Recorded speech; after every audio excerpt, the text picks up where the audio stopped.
In this video, I'm going to quickly go over a conversation I had with a customer. And even though I do like the idea of being a modern day Johnny Appleseed, I had to take the other side of this argument just for informing somebody with the risks of the idea that they're having.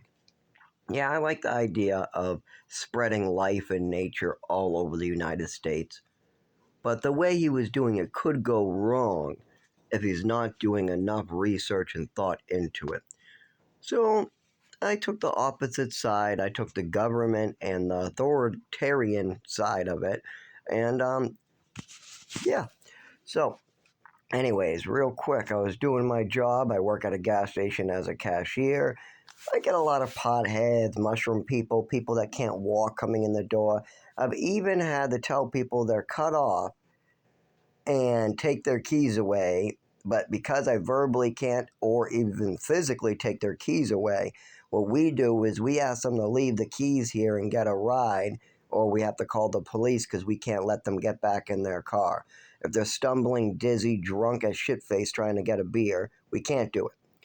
So anyways, we get a lot of these people with addiction problems, addicts. I had this guy come in, and he's talking about mushrooms. You know, I love my lion's mane mushrooms. I've even tried magic mushrooms in my lifetime. I've tried, I think, like 100 different types of mushrooms. But my main mushroom right now is mushroom melody, a mixture of lion's mane, some oyster. You can buy it. Actually, I think I have an advertisement I should put up. Anyways, it's a nice little organic shop in Maine that does a lot of farmers markets in New Hampshire. Anyway, so this guy is speaking about all these mushrooms. And I'm like, oh, that's cool, that's cool. But the biggest problem I have is that we have lots of mold. Like when I try to do the portobello, the mold got into the substrate and took it over in no time. I said it literally colonized my fan, my tower fan, within 3 months after buying the thing. So we have a serious, serious black mold problem. And I've been spending the last, I don't know, 3 years trying to move out. But thanks to COVID, thanks to the income that I'm getting paid, even though I work 40 hours, I still would not be able to move into someplace more expensive than I already am. This 2-bedroom is about where I'm at right now until the doctors or other people budge. So I go, that's cool. He goes, oh, but I also grow magic mushrooms, he goes. Because I told him about the mold. And then he goes, oh, well, I grow magic mushrooms. And I said, oh, yeah, I tried those once, but the mold broke. I did all the registration paperwork. I did all the legal paperwork. I got the spores. Nothing because of the mold. The substrate got ruined before I could even start. Before I even got my first spore print done. Didn't even get any mushrooms. All because of the mold, I tell him. So then he goes, well, why don't you go outside and just grow them outside? If you do it in the right season, you can do it outside. Just go outside, get the spore syringes of portobello and penis envy. And he goes, oh, there's a really good Filipino one you could order too. And if you do it outside, they grow like by themselves. They're really easy. Just take some poop, throw it outside, inject it into the ground. You're done, man. And I look at him with a look like, do you realize what you are doing there? And he goes, yeah, I'm growing mushrooms. What do you mean? And I explained to him, no, you're committing a felony. And on top of that, you could be the reason for the destruction of the United States of America. All of the United States could become a disastrous Mad Max movie because of what you're doing.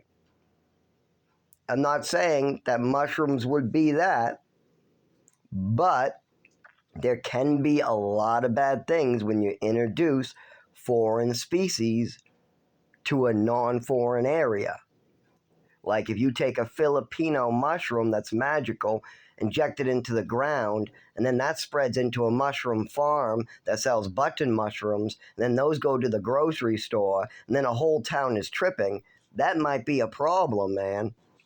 And not just that, you got a lot of other deadly stuff like toad frogs, birds, there's deadly bugs and insects that can wipe out whole crops.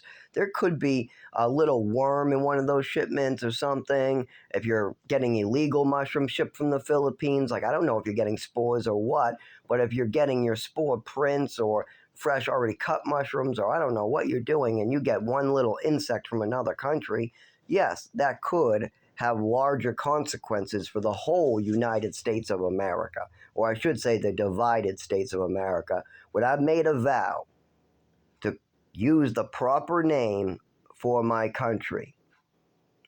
When we get back to being united, when the Republicans and the Democrats start making decisions to help the people, and when people aren't killing each other, hating one another, and picking each other apart, then I'll go back to calling it the United States of America. But right now, we're the divided states of America, and I took a vow to call it what it is.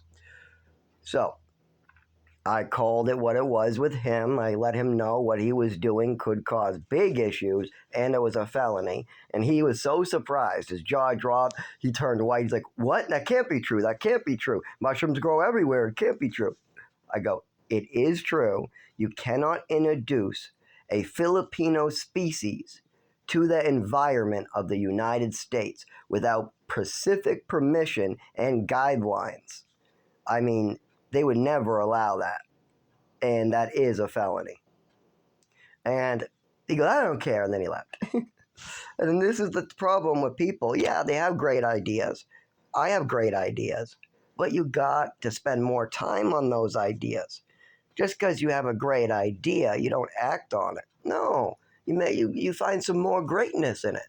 If you have a great idea, well, then you'll find more greatness when you look into it, won't you?